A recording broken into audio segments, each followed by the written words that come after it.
Assalamualaikum warahmatullahi wabarakatuh. Perkenalkan, saya Wahyu Adi Saputro, NIM 2018-33154. Di sini saya akan mempresentasikan hasil dari kerja saya dengan judul materi yaitu normalitas gain. Normalitas gain atau endgain adalah sebuah uji yang bisa memberikan gambaran umum peningkatan skor pembelajaran antara sebelum dan sesudah diterapkannya metode tersebut. Untuk rumus normalitas gain yaitu endgain sama dengan skor post-test kurangi skor pretest dibagi skor ideal kurangi skor pretest.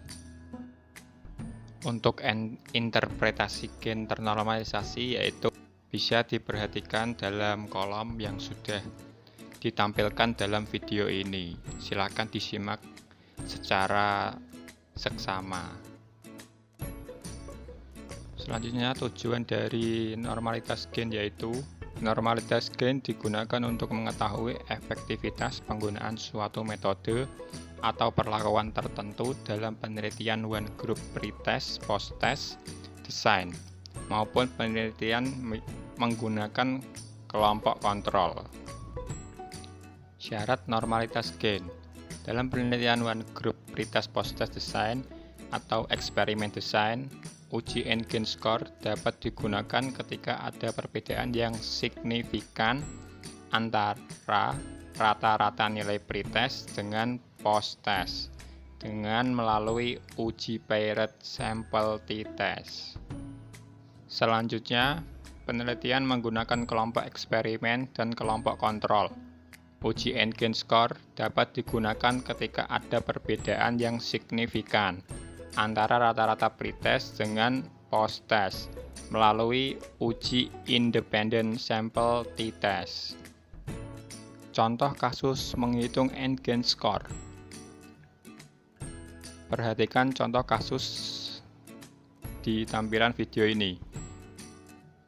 Efektivitas penggunaan metode cooperative learning terhadap hasil belajar dalam mata pelajaran PPKN materi pers pada siswa kelas 11 SMA IT Nur Hidayah Surakarta tahun pelajaran 2019. Untuk hasil pretest dan post-test pada masing-masing kelas dapat disimak pada tabel yang sudah ditampilkan. Menghitung endgain dengan manual atau Excel seperti yang sudah ada di tampilan. Untuk hasil kelas eksperimen bisa dilihat dan dicermati secara seksama, serta hasil kelas kontrol untuk dapat diperhatikan serta dicermati sebelum hasil perlakuan dan sesudah hasil perlakuan dari suatu metode yang diterapkan. Selanjutnya, cara menghitung endgain score dengan aplikasi SPSS. Yang pertama, sebelum membuka program SPSS, buatlah terlebih dahulu pengelompokan data untuk kelas eksperimen dan kelas kontrol. Selanjutnya, buka program SPSS, lalu klik variabel view.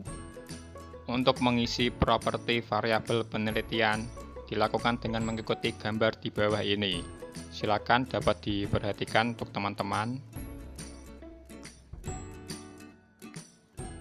Langkah ketiga, untuk mengisi kolom values pada variabel kelompok, dilakukan dengan cara mengklik kolom values pada variabel tersebut. Maka akan muncul dialog values label. Selanjutnya, pada kotak value, ketikkan 1 dan kotak label ketikkan eksperimen. Lalu klik add. Kemudian isi kembali kotak value dengan angka 2 dan isi label dengan kontrol. Lalu klik add dan OK. Jika proses mengisi properti variabel sudah dilakukan dengan benar, maka hasilnya akan terlihat sebagaimana gambar berikut ini. Silakan diperhatikan teman-teman. Langkah berikutnya, klik data view, lalu masukkan angka kategorisasi kelas ke kolom variabel kelompok. Nilai pretest ke kolom variabel pre, dan nilai posttest ke kolom variabel post. Pengisian dimulai dari data kelas eksperimen, kemudian diikuti di bawahnya data kelas kontrol. Selanjutnya kita akan menghitung selisih pretest dan posttest pada kelas eksperimen dan kelas kontrol. Caranya dari menu SPSS, klik transform, lalu klik compute variable. Maka muncul kotak dialog dengan nama compute variable. Selanjutnya pada kotak target variable, ketikkan post underscore kurang underscore pre. Pada kotak numeric expression, ketikkan post strip pre, lalu OK. Penulisannya tanpa tanda petik. Maka pada tampilan data view akan muncul variabel baru dengan nama post underscore kurang strip pre. Langkah berikutnya, klik kembali menu transform, kemudian compute variable. Selanjutnya hapus tulisan yang ada pada kotak target variabel. Lalu ketikkan 100 underscore kurang underscore pre. Setelah itu, hapus tulisan yang ada di kotak numeric expression, lalu ketikkan 100 underscore pre, kemudian klik OK.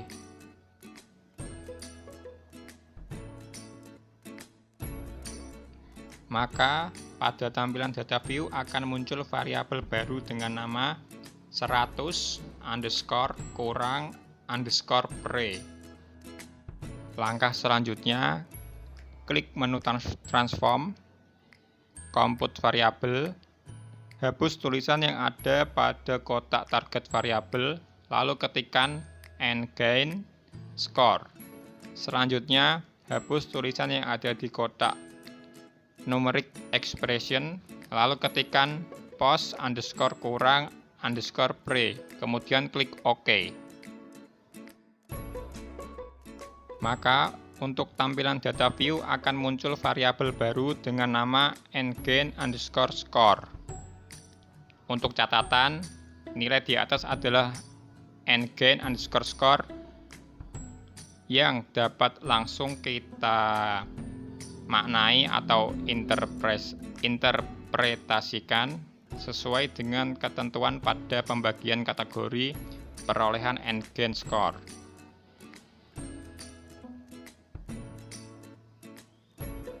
Selanjutnya, cara menghitung n-gain dalam bentuk persen. Caranya, klik menu transform, kemudian compute variable, hapus tulisan yang ada pada kotak target variable, lalu ketikkan n-gain underscore persen. Selanjutnya, hapus tulisan yang ada di kotak numeric expression, lalu ketikkan n-gain underscore score, ikon bintang 100, ikon bintang lagi, kemudian klik OK. Maka tampilan data view akan muncul variabel baru dengan nama n-gain persen sebagai berikut. Berikutnya, untuk menghitung nilai rata-rata nilai n-gain score dalam bentuk persen. Caranya, klik Analyze, lalu Description Statistik, kemudian Explore. Maka muncullah kotak dialog Explore. Selanjutnya, masukkan variabel n-gain underscore persen ke kolom Dependent List. Kemudian masukkan variabel kelas kelompok ke kolom Factor List. Langkah selanjutnya atau langkah terakhir, klik OK. Maka akan muncul output SPSS dengan judul Explore. Dalam hal ini kita cukup memperhatikan tabel output deskriptif. Interpretasi N-gain score. Berdasarkan hasil perhitungan uji N-gain score di atas, menunjukkan bahwa nilai rata-rata N-gain score untuk kelas eksperimen yang menggunakan metode cooperative learning adalah sebesar 43,5950 atau 43,6%, termasuk dalam kategori sedang, dengan nilai N-gain score minimal 20% dan maksimal 71,43%. Sementara untuk rata-rata N-gain score pada kelas kontrol yang menggunakan metode konvensional learning adalah sebesar 26,5645 atau 26,6%, yang termasuk dalam kategori rendah dengan nilai N-gain score minimal 6,25% dan maksimal 47,73%. Kesimpulan. Dengan demikian, maka dapat disimpulkan bahwa penggunaan metode cooperative learning berkategori sedang untuk meningkatkan hasil belajar dalam mata pelajaran PPKN materi pers pada siswa kelas 11 SMA IT Nur Hidayah Surakarta tahun pelajaran 2019. Sementara penggunaan metode konvensional learning berkategori rendah untuk meningkatkan hasil belajar dalam mata pelajaran PPKN materi pers pada siswa kelas 11 SMA IT Nur Hidayah Surakarta tahun pelajaran 2019.